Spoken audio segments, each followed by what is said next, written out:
an chang chu a CSO ho to MLA to thing ni ki tho to che na ami pi ding share chu nam ho cha va o hi chu chi a chu I thei lo thil reform su thei lo chu ya chu IDP ho chu ki phin we nang gel dan what is the solution way out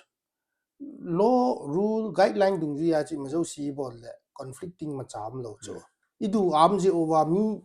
idu am ji wa pop set ji over chu na boy yu chu ke kalung don na pen ta chu family le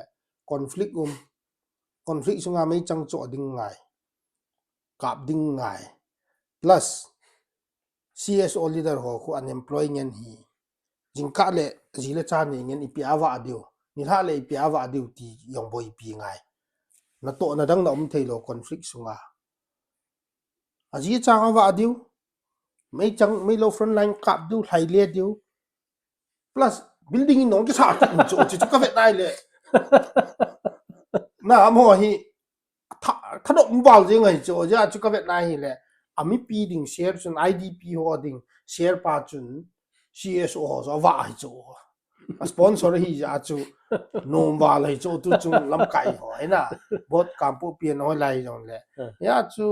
me lai tu watch nan na kon cha ka dem ni jong ai pon in sa lo am po in sangen chu building tungen ga lai ta in sa chu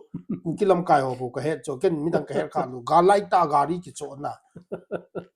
front line na mai chang kap ding am ta poi ho ta ho na